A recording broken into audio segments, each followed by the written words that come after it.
Welcome to Trails Worth Hiking, the show that brings you some of the most interesting backpacking and trekking routes in the world. I'm your host, Jeremy Pendry. In the first part of the show, we bring you the story and history of a trail. Then we tell you what it's like to hike the trail and how you can do it. On this episode, we will be doing something a little different, but I know you're going to really like it. In October, I completed a very personal 4-day hike.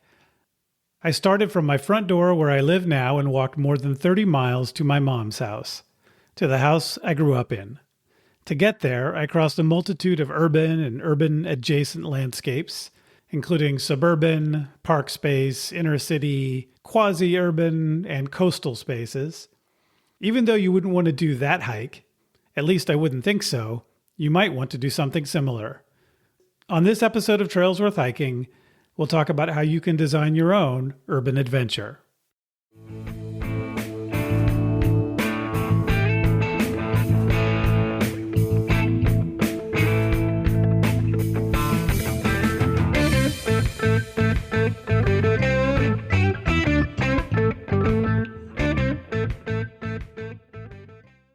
Welcome to 2026, everyone, and thank you for listening to the show in the past and now, and I hope throughout 2026 and on into the future. I really appreciate your support. I will start with some big news, or at least some news that is big to me. Several months ago in 2025, I retired from my day job. I had been preparing for many years for a possible early retirement so that I could focus more on things that were my personal priorities, like this podcast. And then my employer offered an early retirement package, and I took it. So hiking and making the podcast are now bigger priorities in my life. As a result, you may have noticed that I've been able to hike a couple of the trails we've previously covered and do episodes about that.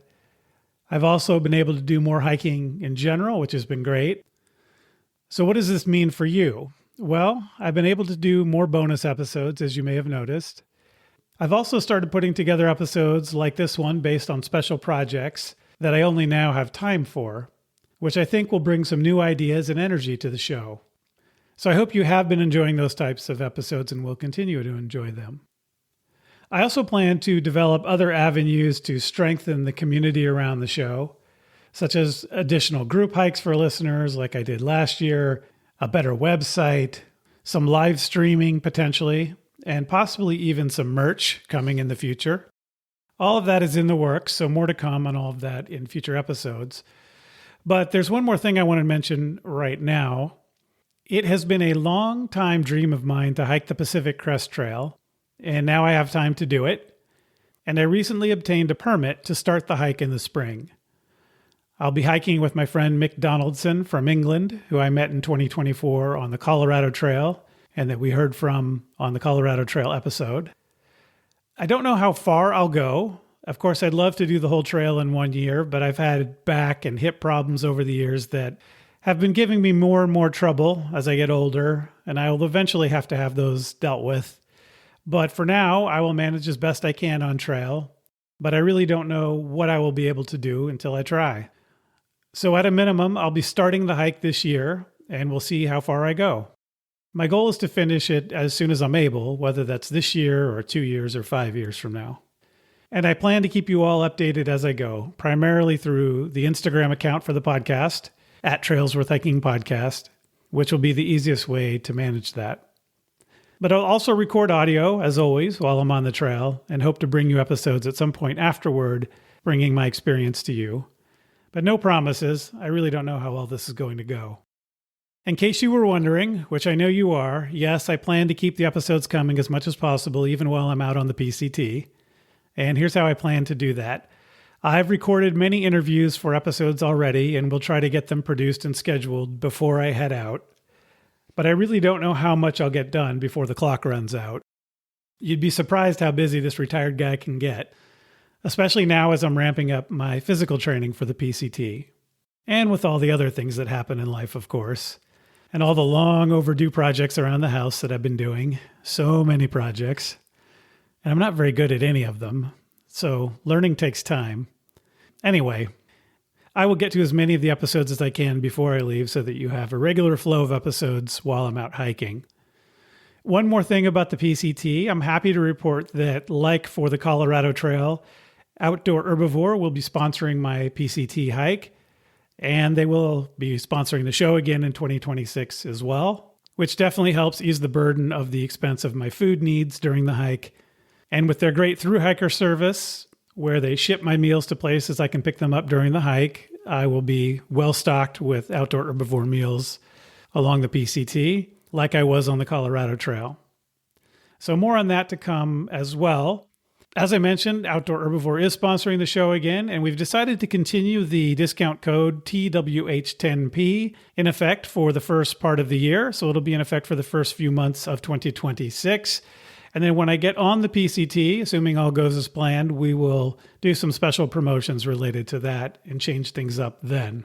So check out Outdoor Herbivore, get some delicious, high-quality vegetarian or vegan backpacking food. As I always say, you don't need to be vegetarian or vegan to love these meals. They're delicious. They cook up quickly and easily. There's lots of choices. They ship worldwide. It's just a high-quality backpacking food company. Check out Outdoor Herbivore. Use our discount code TWH10P, Trails Worth Hiking 10P, as in Trails Worth Hiking 10%, for your discount at Outdoor Herbivore. So there you have it. In summary, I retired. I'm hoping that will benefit the podcast and you, but in 2026, first, I'll be pursuing my dream of hiking the Pacific Crest Trail by at least starting the trail this year, and we'll see how it goes, so wish me luck. All right, so that's enough about me. Well, okay, that's not true. This whole episode's about me. But you're going to love it, trust me. Before we jump in, I want to remind you about the Highlander event in Big Bear in June 2026. It's June 23rd through 27th. It's a fully supported, community-oriented backpacking trip. I loved it when I did it in 2025, and you will love it too if you try it out in 2026. You can do a 2 or 3 or 5 day version of the event, but why not head out to Southern California and enjoy a week hiking with new friends in a beautiful location. It's easy to fly into Ontario, California, and then head up to Big Bear Lake, which is just a stunning area. And you can even do a little test run on part of the PCT as part of this hike. I will, if all goes well, have already passed through by then, but why not head out there and get a little sampler of the Southern California part of the PCT in Big Bear. You can use the discount code TWH20, Trails Worth Hiking 20, to get 20% off your registration for Highlander Big Bear Lake 2026, happening June 23rd to 27th. Check it out. Lastly, before we jump in, I want to tell you about another new podcast I've discovered. It's called Hiking Fools, and it covers the trails of Glacier National Park. The hosts, Josh and Sarah, are true locals who met each other working in Glacier National Park and have since hiked hundreds of miles of trails and climbed over 40 peaks in the park. The podcast outlines how to get to the places you're going, finding the trailhead, including amenities, traveling the trail itself with stats and classifications, tips and tricks for enjoying the hike. They talk about the history and the origin, and engaging stories from their own personal experience. They are familiar with all regions of the park and understand how and when to access the different areas, as well as navigating the ticketed vehicle entry and camping and backpacking reservation systems. The Hiking Fools have great relationships with notable leaders in the outdoor community and regularly invite local experts to discuss things such as how to have safe interactions with wildlife while hiking. And Josh and Sarah want to share their incredible passion and love for Glacier National Park with others and help them to have the very best experience during their visit.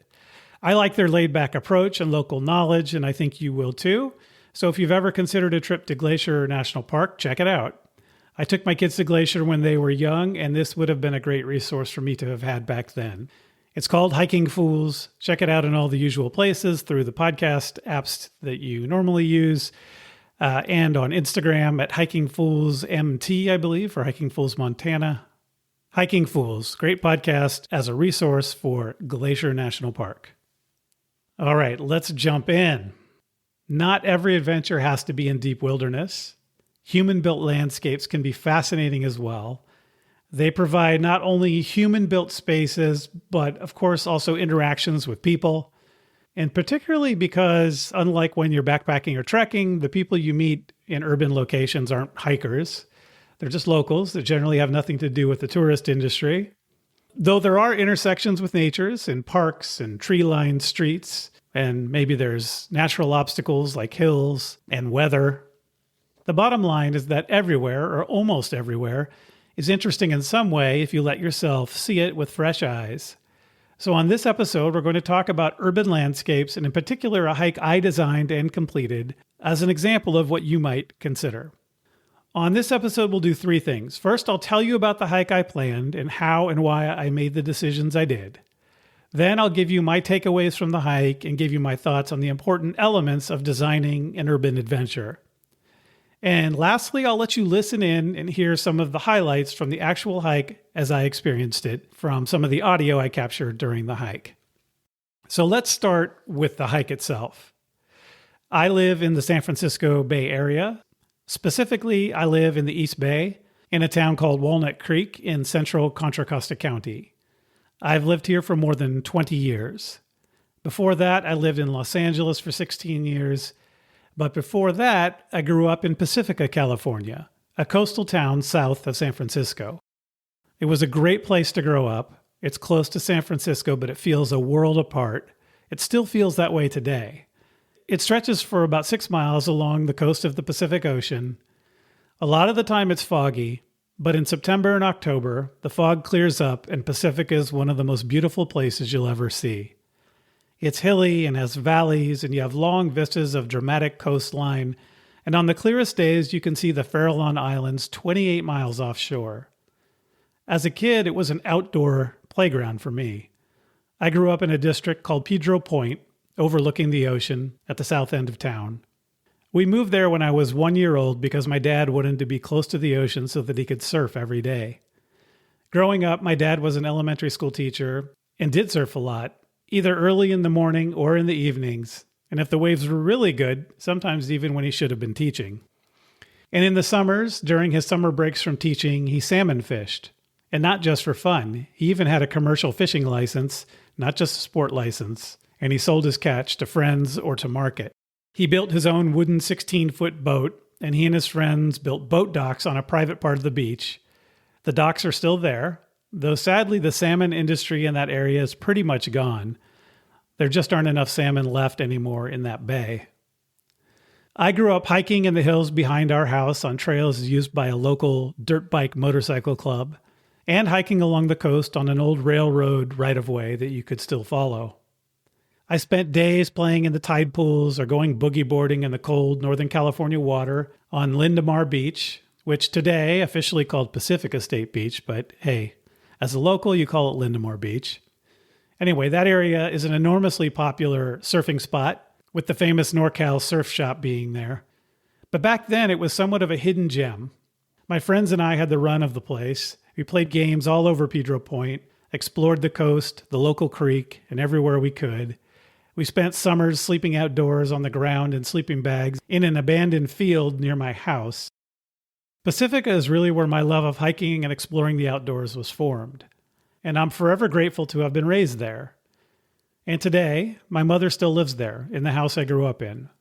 So recently, when I thought to myself about doing a multi-day urban adventure, it occurred to me that a pilgrimage home, to the house I grew up in, to literally walk home to see my mother, was what I wanted to do.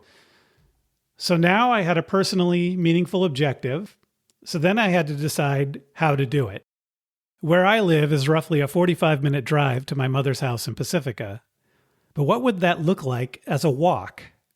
When I drive, I take the freeway, but I wasn't going to walk on the freeway, so I started like all of us do these days. I went on Google Maps and I put in my mother's house as the destination, and then pressed on the little stick figure walking person icon that means I want to go there on foot. And voila, it gave me a route, or at least a starting point for a possible route. The route has some interesting obstacles. There are freeways that have to be circumnavigated. Then there's the Caldecott Tunnel. Normally when you're driving or taking the BART train, which is our metro, going west, you go through a tunnel to get through the East Bay Hills from Contra Costa County to Oakland and Berkeley in Alameda County on the other side. I would have to go over those hills instead. And then, of course, there's San Francisco Bay to cross. And there's neighborhoods in Oakland and San Francisco that are a little rough, and I'd have to figure out how I wanted to deal with that. So overall, I had to think about all these obstacles. And then there was the question of how many days and where would I stay at night. Originally, I mapped out a route that would take 3 days and would cover about 32 miles. I checked with my mother to make sure she would be home, of course, on the day I planned to arrive. I figured I would be coming home for dinner and she'd want to know that in advance. So I cleared my calendar for the week. But as I was monitoring the forecast, it started looking like we might have significant rain during the week I had planned. Because of other obligations, I didn't want to change the week. And it looked like the rain might only be partial days of rain, so I shifted gears and turned the 3-day trip into a 4-day trip, which I hoped would give me the flexibility to avoid heavy rain. But as I planned the 4-day trip, I noticed something convenient. Having 4 days broke the trip into roughly equal distances, which gave it a nice symmetry. Originally, I also had the problem of where to stay at night. I looked up addresses for people I knew who lived along the route and considered asking them if I could stay a night. But doing that would make the route significantly longer. I pondered this for a while, and then it occurred to me how I was going to do this. I'd even be able to stay in my own bed each night. BART was the solution. BART, which is the acronym for Bay Area Rapid Transit, is the San Francisco Bay Area's metro system. I could hike to a BART station and then take the train home, and then take the train back the next morning and continue from where I left off. So I plotted a roughly even day-to-day itinerary using BART stations as destinations each day. BART doesn't go to Pacifica, but my mother could give me a ride back to the nearest station in Daly City to go home the final night. To cross the bay, I decided to take a ferry. Google suggested it, but it also made the most sense. Otherwise, I would have taken the BART train from Oakland to San Francisco. There isn't a way to walk the entire way from the East Bay. If I had lived in Marin, I could have walked across the Golden Gate Bridge, but the walkway on the Bay Bridge from the East Bay only goes halfway to Yerba Buena Island, so actually walking it wasn't an option. The ferry was the best and most direct option and an enjoyable way to travel anyway. So here's what I ended up with as far as a route. Day 1, home to Orinda BART Station. Orinda is 2 cities west of where I live. Day 2, Orinda BART to MacArthur Station in Oakland. This would require hiking through Water District land in the Oakland Hills, but I had the required permit already. Day 3, MacArthur Station in Oakland to the ferry at Jack London Square. Then take the ferry, and then take Mission Street all the way to Daly City BART. Day 4, Daly City BART to Pedro Point in Pacifica. As I said, each day was between 8 and 10 miles and would basically be a half day of hiking. Including BART rides, I could be home mid-afternoon each day and showered and cleaned up by the time my wife got home from work. One thing to mention is that I decided from the beginning to do the hike solo. I saw it as a kind of personal pilgrimage. Other people would probably do something like this in a group or with a spouse or friends if they could get them to go with them. I confess, I never even considered it. I wanted to walk alone. So that's what I did. Let's talk about how it went and what I learned. One thing that was interesting is that each day was different from every other day. The variety was wonderful and completely unplanned. That's just how it worked out. Day 1, the first day, was pretty much entirely suburban. I took a familiar walk through my town, something I've done hundreds of times. After walking through the downtown, I followed a freeway underpass and then an overpass a while later to cross over Highway 24. Then I walked through Lafayette, the next city over, both on Mount Diablo Boulevard at Spain Commercial Street, but also through suburban residential streets. When I got to Orinda, the route that Google recommended followed a frontage road near the freeway. To avoid freeway noise, I picked a different route through a neighborhood that would be quieter. What I hadn't counted on and what wasn't apparent from Google was how steep this was. Really steep. I may have gone up 1,000 feet before finally coming back down to downtown Orinda. Even though it was a lot more work than the other route, I didn't mind. The views were incredible. There was Mount Diablo behind me, and then the Oakland Hills in front of me. I made it to the Orinda BART station and took BART back to Walnut Creek, which left me a significant additional walk of a couple miles back to my house. I could have Ubered home, but I didn't mind the extra walk. I stopped for lunch on the way at my favorite burrito place. On day 2, the day started with a hike on trails and dirt roads through the Water District land. This is protected watershed space that requires signing in at the trailhead and a special permit, which I had. It was morning and fog was lifting after some afternoon rain the day before. This felt more like wilderness hiking, or at least like park hiking that I'm used to. It goes through oak and pine groves and grasslands. I saw a coyote basking in the morning sun, and we watched each other for a while as I walked past. As I came over the top of the hills into Oakland, I saw my first view of San Francisco. It was still a bit cloudy above, but the city itself was beautiful, with the amazing clarity you only get right after rain. It couldn't have been a better time to see San Francisco from that vantage point in the Oakland Hills. After descending and reaching Claremont Avenue in Oakland, I didn't have that much farther to go to get to MacArthur BART Station. I ended up stopping for Korean food for lunch on the way. Day 3 was entirely urban. It was also a day of strange coincidences from the start. On the BART train to Oakland, I ran into my former boss on her way into work. I was a little embarrassed to explain what I was up to, but we had a good conversation before I got off the train in Oakland, and she kept going into San Francisco. Then I walked through the heart of Oakland.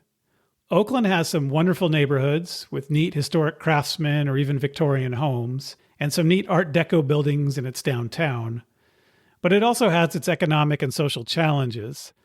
Some people would not want to walk right through the heart of it, but I was doing it in the morning when it feels safest. And once I got to the downtown part, it was just another workday in downtown Oakland, so there were no issues there. I eventually got to Jack London Square and headed to the ferry terminal to take the ferry across San Francisco Bay to San Francisco. They closed the ferry terminal doors just as I was arriving, and then the ferry pulled away, leaving me to wait for the next one. But this proved to be lucky because my next coincidence was the strangest of all. I admit, by the way, that meeting a former work colleague on the train during commute hours isn't that much of a coincidence, but this next one was completely crazy. I had never ridden this ferry before, ever. As I was waiting for the next one, my cousin and his father, my mother's cousin, walked up. I could hardly believe it. My cousin lives in Oregon. He happened to be visiting, and he and his father happened to be taking the ferry that day just to take the ferry. They hadn't taken it before either. They were literally just taking the ferry to San Francisco from Oakland to ride the ferry and then planned to take it back an hour later. Of all the ferries that day, or any day really, we happened to catch the same one. They could hardly believe it was me, and I could hardly believe I ran into them. So hello to David and John Gilman. I know John will listen to this episode. He's been asking about it. So here it is, John. It was great that fate brought the three of us together that morning. I got a chance to catch up with my cousin David, who I rarely see. When we reached San Francisco, we said our goodbyes, and I started walking down Mission Street. My plan was simply to follow Mission Street all the way through San Francisco to Daly City to the BART station there, which I did. Mission Street goes through some interesting places. First, it goes through SoMa, the newer business district south of Market Street, where some of the bigger tech companies in San Francisco are based. Then it goes through the Tenderloin, which is one of San Francisco's roughest neighborhoods. I know the Tenderloin well because when I worked regularly for many years in downtown San Francisco, I would often walk through parts of it to get to some great lunch spots, usually some Vietnamese or Indian or Thai food. On this day, I definitely had a couple of moments walking by corners where I had to put on my urban face. Let me tell you what that is. Here's what I do. Your mileage may vary. When I'm walking down the street and I encounter someone who's a bit sketchy that seems to be interested in me for whatever reason, I give them a quick, casual acknowledgement. Usually just a brief but knowing look with a slight upward, what's up kind of nod. In my experience, that is usually well received. People trying to act tough don't want to be challenged, so you can't stare them down. That invites trouble. But they also don't want to be ignored, which can also invite trouble. My brother once said you have to look crazier than they do. I don't do that because I wouldn't be believable. At least I don't think I would. Anyway, instead, I do a brief acknowledgement and nod, act like I belong there, and keep walking without slowing down. This has generally served me well, and I did it on this walk, particularly when I passed a couple of sketchy-looking guys on one corner in the Tenderloin, one with seriously bloodshot eyes, despite that it was still morning. It's a delicate balance between acknowledging someone's humanity in a slightly deferential way without challenging them or looking too much like a potential victim. I also don't walk in neighborhoods like this with headphones on. I pay attention to my surroundings without looking like I'm doing it. There's nothing worse than looking afraid, and the reality is I'm not. I've been in a lot of sketchy neighborhoods in my life and generally have avoided trouble. Anyway, the Tenderloin's not all that bad. I'm probably overstating it. Like I said, I've walked there many times without any problems, but it does have its challenges. Anyway, Mission Street eventually reaches the Mission District, which is San Francisco's main Latino district. And it is truly a pan-Latino district. There are restaurants and shops that are Mexican, Salvadoran, Honduran, Guatemalan, etc., you name it. I eventually stopped for Salvadoran pupusas that were delicious, and I spoke Spanish with the two women working there, which was a chance for me to have instant travel without leaving San Francisco, which I loved. And eventually I made it to Daly City, and shortly after that, the Daly City BART station. All right. Let's go to day 4. The last day started going through neighborhoods in Daly City, crossing from near Mission Street and John Daly Boulevard towards Skyline Boulevard and the coast. And this is what I would call a quasi-urban environment. It's residential, but it's tightly packed single-family homes that have a repetitive sort of row house appearance, so it's not really suburban either. In this area, they're painted in bright colors like purples and greens and blues and yellows of all sorts. This is an area that is usually really foggy, but that day was clear and beautiful. The rain clouds from earlier in the week were truly gone, and I had a gorgeous October day. Once I dropped down from Daly City into Pacifica, now I was on the coast, and it was truly a stunning day. I followed the beach boardwalk near the Pacifica Pier and behind Sharp Park Golf Course, and then over the bluffs into my childhood stomping grounds. I stopped for lunch at a cafe in Rockaway Beach before making the final push home, where my mom was waiting for me. We later went to my sister's house for dinner with her family before my mom took me back to Daly City BART for the train ride home. After 3 days of having added 2 extra miles by walking home from BART, I had been finally smart enough to drive to the BART station and park there, so I was able to drive home once I got back to Walnut Creek. So there you have it, my 4-day urban adventure.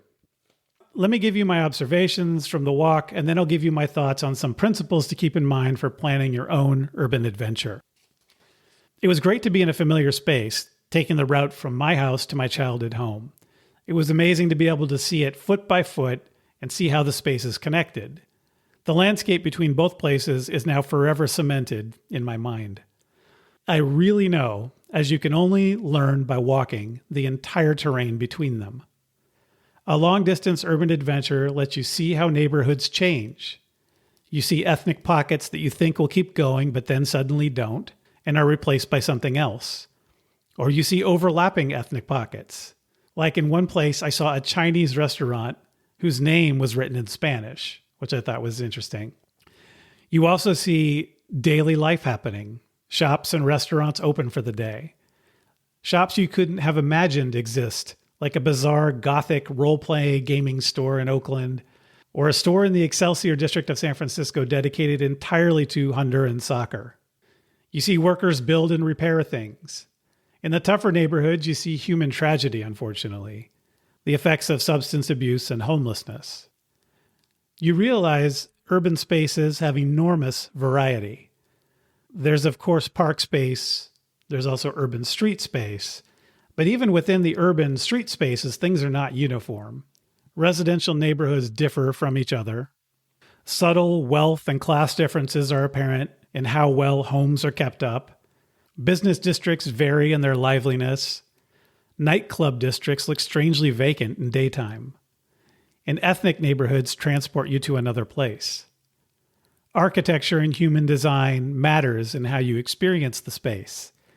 You can feel like you're in another time in a neighborhood built in the 1920s, or feel completely immersed among the vast skyscrapers of Soma, or feel a little bit edgy in the rundown structures of the Tenderloin, or be transported among the painted murals of the Mission District, or inspired by the colorful houses in Daly City, or even the upper middle class suburban homes in Orinda, or to me, the familiar and almost intimate beach town vibe of Pacifica. All are different and all are unique. I'm not saying where you live or might decide to walk will have all of these things. It might be entirely different or less diverse, but it will have subtle differences that will become apparent to you as you traverse it on foot. And that is where you feel rewarded for your effort. In the same way that a dreary climb up a mountain pass gives way to a view overlooking a lake and just feels different, the murals and taco shops of the Mission District feel different than downtown Oakland or the Pacifica coastline. Another thing I found interesting was the reaction to me. Who was this bearded stranger in hiking pants and wearing a pack walking through my urban terrain? I think I mostly passed unnoticed, but some people no doubt wondered what I was up to. All right, let's talk about how you might plan your own urban adventure. Here are some principles to consider and some advice for planning your multi-day urban adventure. Pick a route that matters to you and motivates you. I think this is really important. The destination or the route has to matter to you in some way. To me, this was a pilgrimage home, from where I am now to where I'm from. Almost a regression through time, if you will. Your destination might be entirely different. Maybe it's to a particular park or town you'd like to visit, or something else entirely. Another thing is try to use public transport to make it work if you can, because this can expand the possibilities. If you look up train and bus routes, you might find that you can connect things that are much further away from your home than you think. You've heard about my train-based hike, which I just walked you through, but here's also a bus example. I recently did a day hike from my house to John Muir's house, which is a National Historic Site in Martinez, California. It was roughly a 10-mile walk. I looked up the bus routes and took a bus home. So it was only a one-way walk for me, and being able to use the bus made it very convenient to do. Or if you go with a friend, you could set up a car shuttle. Or you could use hotels if you want to stay overnight along the route. But don't think that you need to. Public transport can alleviate that concern and make it less expensive. Another thing I would say is don't avoid urban spaces in favor of parks. It's easy to fall into the trap to try to recreate wilderness in an urban environment. In fact, this can also be another great project, and I will even have an episode on this idea of finding wilderness close to home. But that wasn't the project here. I could have routed the hike through much more park space and avoided more of the urban spaces. But I didn't. That wasn't the goal. I wanted to really be immersed in the urban spaces. I still did end up traversing park space where it made sense to do so, but I didn't avoid urban spaces. Another thing is look for route opportunities that allow you to see friends or family or interesting sights. I planned dinner with my mother and my sister and her family as a reward for the hike. You might route by a friend's house or go to see a museum or a restaurant you've always wanted to visit. You can take advantage of the opportunity to make it something more than just a walk. Another piece of advice that I feel strongly about is don't wear earbuds. Sounds matter. Sound is one of the best things about urban spaces. It's distinct from one neighborhood to the next, one street to the next. Don't miss it by wearing headphones. Let me tell you one quick anecdotal story about that. I used to wear headphones when I went to lunch in downtown San Francisco when I worked there. And by the way, I have no problem with wearing headphones if you're just walking on the same route you always walk on and you want to enjoy listening to something. I'm talking more about a one-time adventure through places that might be new to you or that you want to see from a new perspective. Anyway, I used to wear headphones, and one day I didn't have my headphones and I walked a familiar route to lunch. Amazingly, I noticed smells coming out of restaurants that I had never noticed. That's right, not wearing headphones allowed me to notice smells better. Use all your senses, keep them all available. Another thing that I've touched on a little bit already is don't avoid tough neighborhoods. It's tempting to route around tougher neighborhoods. Safety is of course important, so be thoughtful about it. But is a neighborhood that isn't the best place to be after dark really a problem at 10 in the morning? That's a question you should at least ask. This is your opportunity to really experience those neighborhoods. But use your common sense on this one, of course. Don't do anything stupid. Another thing I would say is try to walk reasonable miles per day. Don't overdo it. Give yourself time for detours or for a relaxing lunch, or even just time to reroute if necessary or desirable, or if you just feel like it while you're hiking. In planning the trip, I would definitely look and plan for variety if possible. Look on the map for opportunities to give yourself variety. As I said, for me, each day was truly unique and a completely different environment, and this made the walk more memorable. Another thing you can do is look for great food opportunities. You can look for unique restaurants, especially in ethnic neighborhoods, so you can make it kind of a food pilgrimage. Or maybe you just want to stop at a brew pub if that's your thing, or whatever. But don't overlook the fact that if you're in an urban area, one of the great benefits of that is you might have great food opportunities. Another thing to think through is whether you want to do this solo or with other people, which is something I've already touched on a bit. It's tempting to bring someone along, but consider what you really want from this and let that guide you. Maybe you're looking to do this with a spouse or friend and really connect on something meaningful to both of you. Or maybe this is your pilgrimage or adventure to do alone. You decide, but make it a choice and don't just assume you have to do this with other people.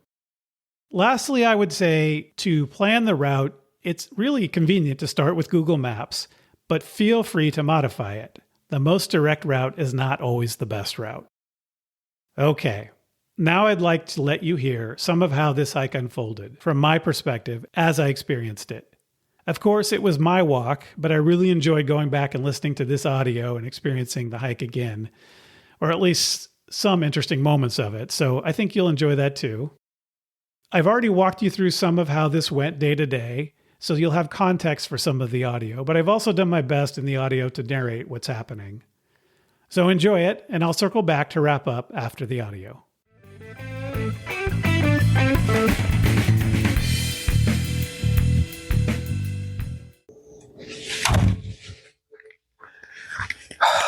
Well, I've just walked out my front door.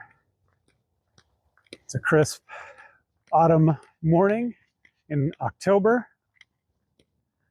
There's a storm coming in, so I'm hoping to get in 7 or 8 miles from where I live to the BART station, the metro station here in the Bay Area, in Orinda, California, 7 or 8 miles from here. I was planning to hike from my home all the way to Oakland, Berkeley area, to the Rock Ridge BART station.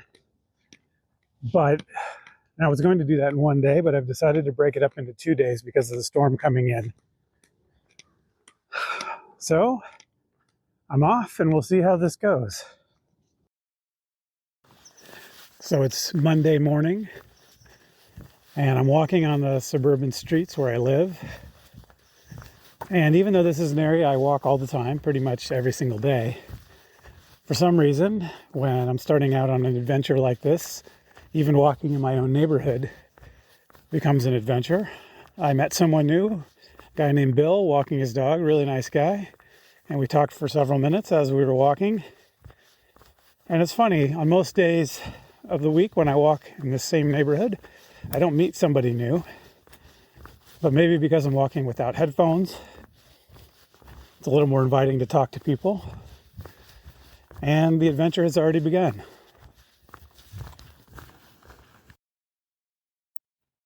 I'm walking under the 24 and 680 freeways interchange. Not the most glamorous part of this particular hike, but it's part of the landscape and something I need to traverse to get to where I'm going. It's interesting, I just walked by the auto shop where I bring my car to get serviced and where we've been doing that for 20 years. And didn't even say hello to the folks in there. I wasn't sure how I'd explain what I was doing, although they know I like to go out and do long walks. I think they were looking down at their computer screens anyway and didn't notice me walk by, but it's a little funny to go through the area where you live in the way that I am and passing through and continuing on. So I'm looking around at giant cement pillars and huge freeway ramps. And these are something we take for granted every day when we drive on them, or even when we drive under them. But walking under them, it's a bit magnificent. It's pretty interesting to see these massive cement curves on huge pillars. It's actually beautiful in its own way, and something that I don't usually take any time to notice.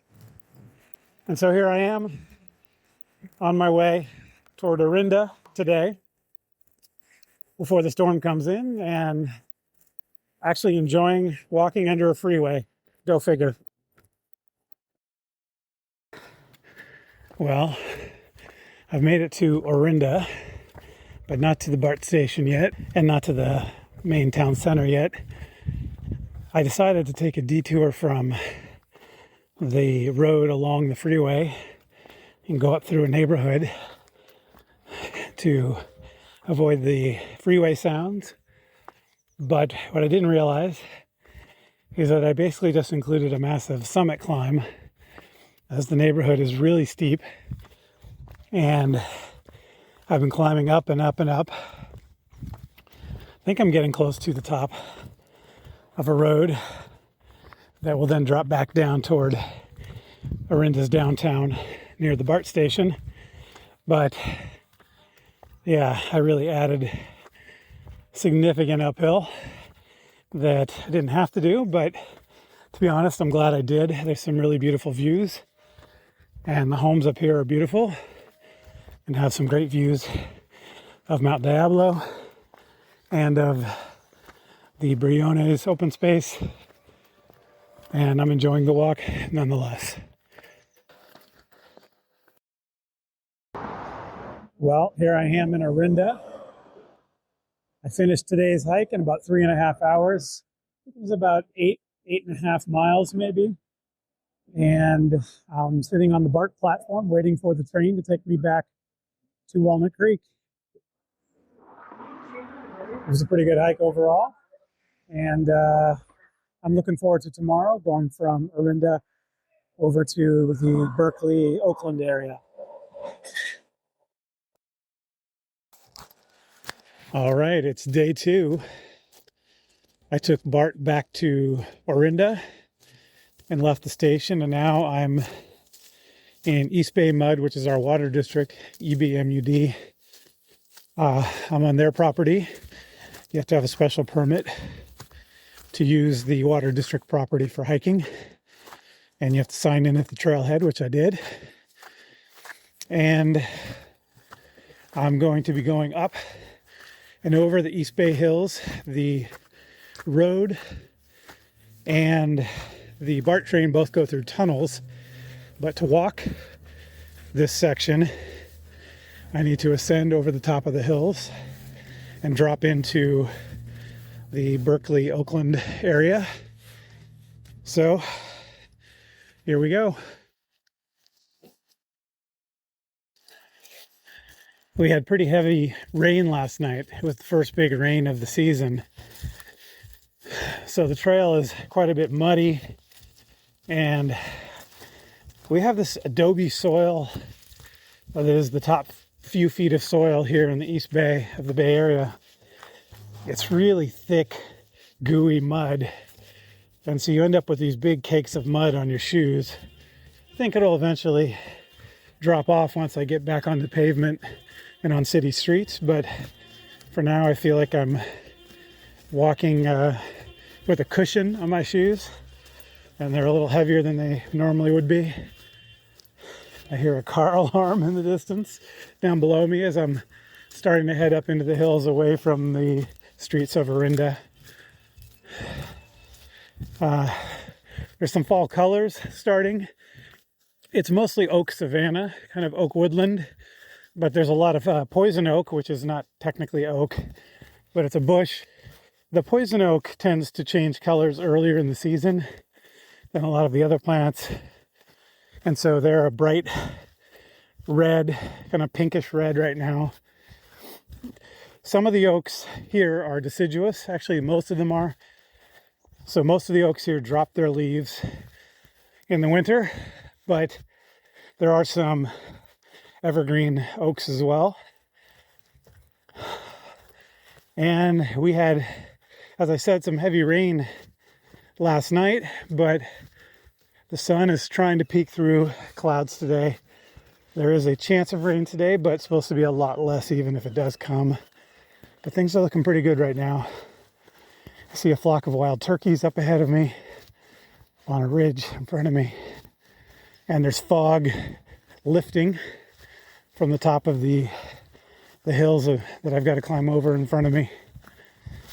And I'm looking forward to a good day. So now I'm on a dirt road heading parallel across the top of East Bay Hills to a point where it will drop me into Berkeley. I just passed a coyote that was out on a point on some grass, sunning itself after a night of probably getting somewhat wet in the rain. The coyote watched me but didn't move as I went by. Not too far from it, maybe, 40, 50 yards. And it may have been relaxing, drying itself out in the sun, or it may have been guarding a den where it has some pups. It's possible as well. A lot of times they'll do that to keep an eye on a person in the area. And that seems to be when they don't budge at all, when they're guarding a den. In any event, we watched each other. It never moved, just sat there enjoying the sun. And I walked by, took a few pictures, and kept going on my way. So even in this urban adventure, there's quite a bit of wildlife on this one day of the adventure where there are some trails to get me from one urban area to the next. In fact, I just saw a bunch of California quail next to the trail running away. All right. It's been clouds and sun. Sun's coming back out. So I'm going to enjoy the rest of the walk over these hills to get down into Berkeley. So I've left the East Bay Water District watershed property, and during the time that I was in the watershed, I saw a total of one flock of wild turkeys, one coyote, and one flock of California quail, and 0 people, which is great. Probably not only because it's a Tuesday morning, but also because it's the day after some pretty heavy rain, and people know the trails are muddy as well. And now I'm on a quick little section of the East Bay Skyline Trail. Trail I've actually hiked before. I did it a long time ago as a 31-mile day hike with my friend and friend of the show, Tony Wong. I don't recommend doing that. That's a brutal day, but we did that once upon a time. And now I'm approaching Grizzly Peak Road, which is the main road that traverses the skyline above Berkeley. I'm coming down through a eucalyptus grove and just about to get into the Berkeley, Oakland area. And coming off the ridge out of Tilden Park today, the views of San Francisco and the Golden Gate were just absolutely astounding, just beautiful. There's clouds, but the clouds are way above the city and the Golden Gate. And so it was just stunning views. The bay is like glass, not a ripple, with beautiful reflections of the clouds. So really just a fantastic view. Lucked out on that the day after rain.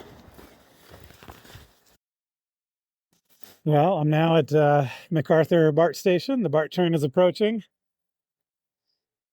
I finished day 2. Just had a really good Korean barbecue lunch.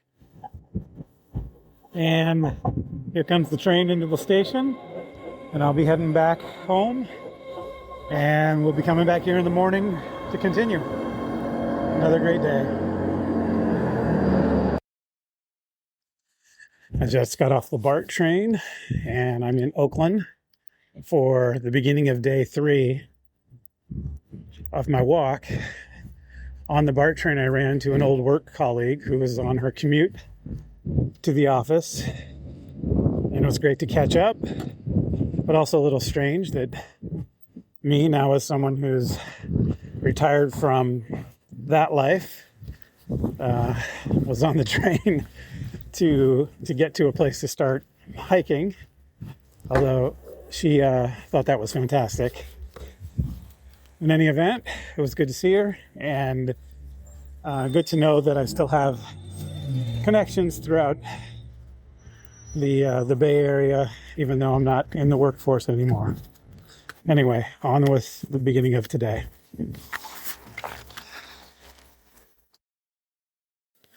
Well, I just arrived at the ferry terminal in Oakland and just missed a ferry going to San Francisco. It's pulling away now. It's about 8:45 in the morning, and I've walked through Oakland now, and we'll wait to take the next ferry and then arrive in San Francisco to continue my walk.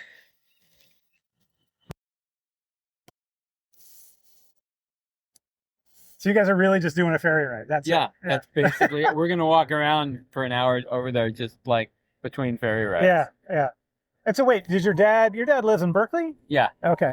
Yeah. He lives in North Berkeley, so we drove down. Cool. Yeah.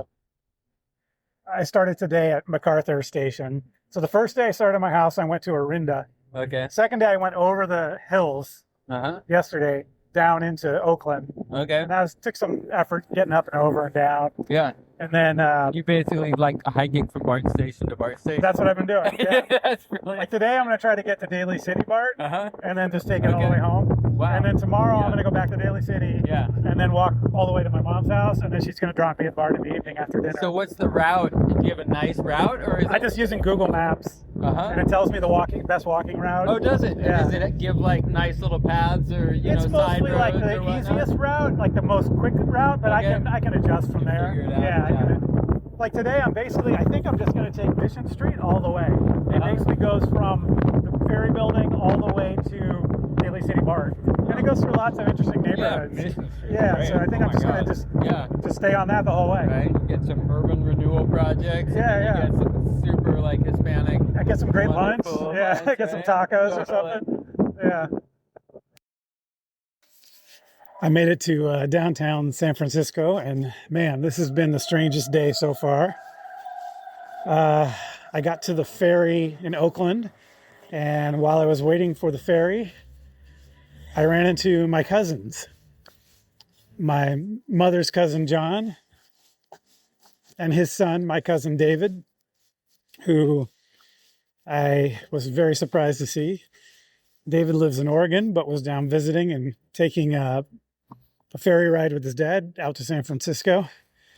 And it was great. It was great to run into them. Strange that I ran into them and earlier ran into a work colleague on the BART train.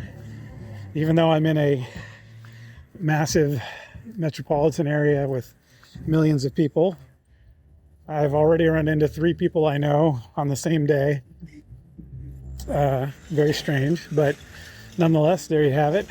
Now I'm on Mission Street in San Francisco and planning to take Mission Street from end to end, essentially, from where it starts by the ferry building, the ferry terminal, all the way to where it reaches the Daly City BART station to finish my hike today. I'm now walking past 2nd Street and coming up on New Montgomery. I'm on Mission Street, but I'm only a block down from the office building where I worked for the last 20 years.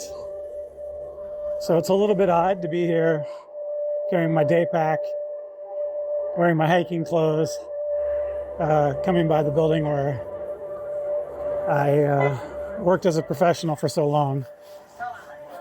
But hey, I don't miss it. I'm definitely glad to be doing what I'm doing right now. All right, well, I have made it through day 3. I'm 1 block from the BART station in Daly City. Today I walked through a good chunk of Oakland and all of San Francisco. Been watching the Waymo cars go by. For those of you that aren't familiar with those are the self-driving taxis that are owned by Google. They're all over San Francisco and Daly City. And anyway, one just went by, so I was thinking of it today. Really bizarre day because I ran into several people I knew, including relatives, as I said before, which was interesting. I stopped for lunch at a pupusas,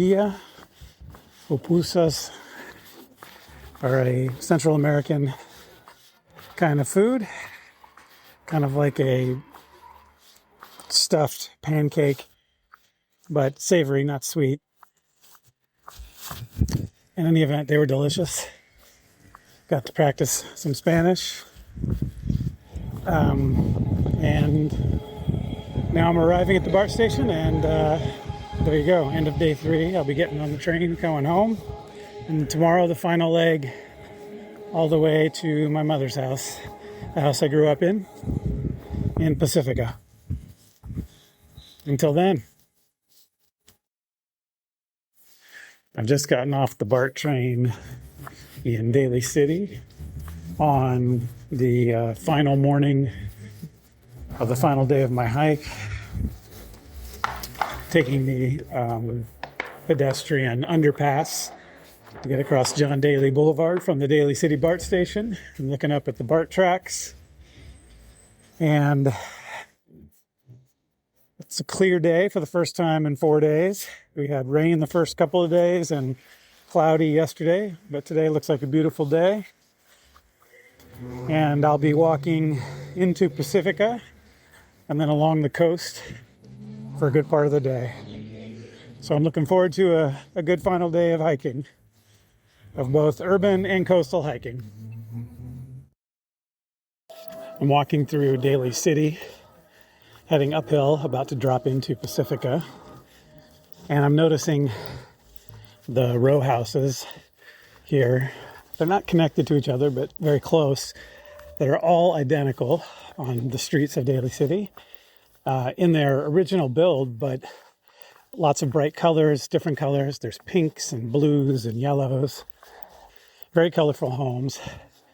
The lawns are either fake grass, like a turf kind of grass, or rock lawns, or lawns that are unfortunately sort of dead and full of weeds.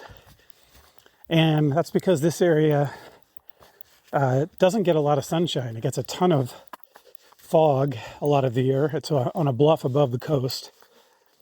So people have adapted by putting in fake lawns or rock gardens, or they've let the lawns sort of go to a natural state. And it's interesting because the soil is all sand. So when you see a lawn space that doesn't have a lawn and instead has weeds and natural grasses, the soil is obviously just sand, being so close to the ocean. Although you can't see the ocean directly from here. Anyway, it's an interesting space with these sort of almost identical homes, but with their own charming paint jobs and little touches that differentiate them. And despite that this is an area that normally doesn't get much sun at all, it's actually quite a nice day. There are some clouds, but for the most part, it's sunny. I'm now dropping into Pacifica on Skyline Drive. It's a beautiful day. The ocean just looks calm, goes on forever. And I can see all the way down the coastline, 6 or 7 miles of the remaining distance of my hike to Pedro Point, which is the district in Pacifica where I grew up and where my mom lives still, in the house I grew up in. And that's where I'm headed. And it's kind of breathtaking a little bit to see that off in the distance and to realize that I'm just about there, and that I've basically, and that I've walked home from where I live now to where I grew up.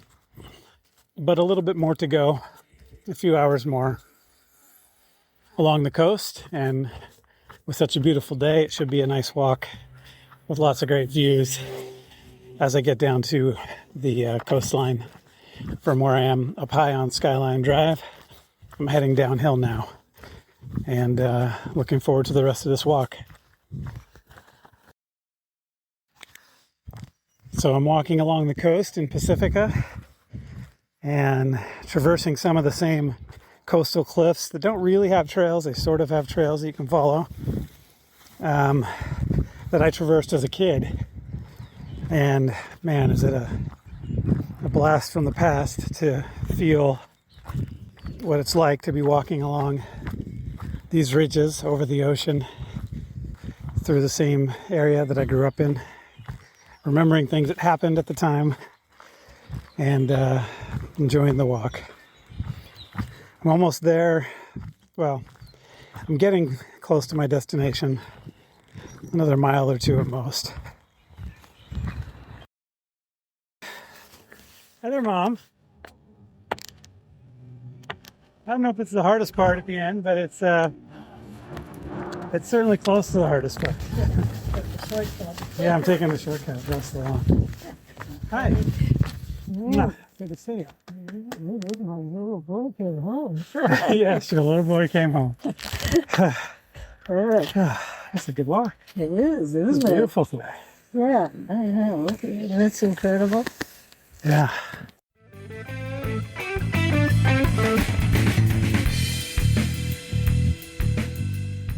So there you have it. I hope you enjoyed that. And I hope that I've inspired you to design your own urban adventure. And if you've enjoyed this episode, tell a friend about it, or better yet, give us a good review on whichever podcast service you use. And keep in mind that this podcast is entertainment and meant to spark your interest. If you decide to design your own urban adventure, of course, do your own research. Like anything else worth doing, outdoor adventure has risk. So when you go, pack your common sense. And when you get back, tell me how it went. And I mean that. I'd really like to hear about your multi-day urban adventures. All right. Next time on Trails Worth Hiking, we'll be doing something that couldn't be more different than this episode. We'll be hiking long distance on a new trail in development that will eventually crisscross 3 countries through forest, mountains, canyons, rivers, pastoral lands, farms, local villages, and cultural heritage sites, as we traverse the first long-distance hiking trail in the Caucasus, on the Trans-Caucasian Trail, in the countries of Armenia and Georgia. That's next time on Trails Worth Hiking.